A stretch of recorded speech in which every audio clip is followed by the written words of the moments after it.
আজ ভারতের প্রাক্তন প্রধানমন্ত্রী অটল বিহারী বাজপেয়ীজির 100তম জন্মদিবস।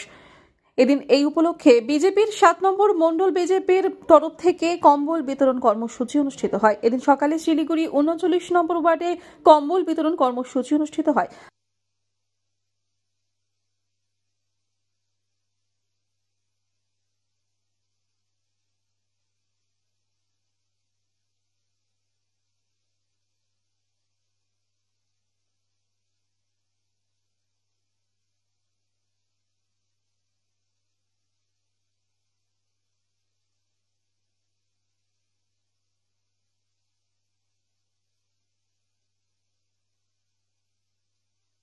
পাশাপাশি আজ তুলসী পূজন দিবস।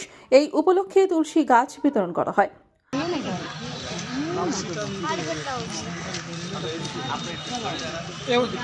আজকে শুধু অটলজির জন্মদিনও নয়, তার সঙ্গে আছেন তুলসী পূজন। আজকে যে দিন, আজকে খুব সুন্দর একটা দিন, এবং সেই দিনে মানে নরেন্দা এখানে প্রোগ্রাম করেছেন কম্বল বিতরণ, তুলসীর চারা বিতরণ, যেটা সত্যি খুব উনি যেভাবে কাজ করছেন মানুষের জন্য, আজকে গরিব মানুষের পাশে দাঁড়িয়ে তাকে কম্বল দান করছে, এটা কিন্তু অনেক বড় কাজ।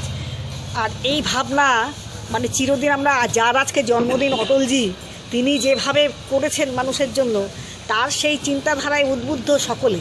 তো সেইভাবে কিন্তু 7 নম্বর মণ্ডল প্রেসিডেন্ট নরেন্দ্র সেইভাবেই কাজ করছেন। তার জন্যই দেখুন আজকে কম্বল বিতরণ হচ্ছে এবং তুলসী চারা বিতরণ হচ্ছে।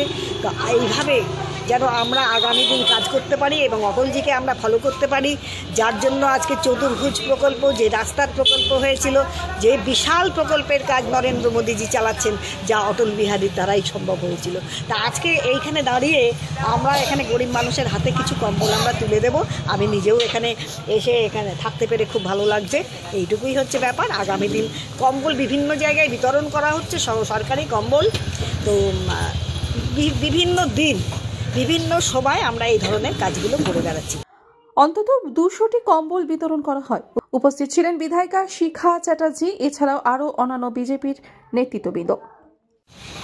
দেখুন, আমরা শিখাদির আমাদেরকে যে সহায়তা করেছে কম্বলে, সে 200 জনেরকে দেওয়ার জন্য আমরা আজকে এখানে যতজনকে পারি, তারপরে আমরা কিছু বাড়িতে গিয়ে পৌঁছে দেওয়ার ব্যবস্থা করবো। যারা আসতে পারেনি, খুবই দুস্থ, বাড়ি থেকে বেরোতে পারে না, অনেকে আছে, তাদেরকে আমরা বাড়িতে পৌঁছানোর ব্যবস্থা করবো। আমরা 200 জনকে কম্বল দেবো আজকে।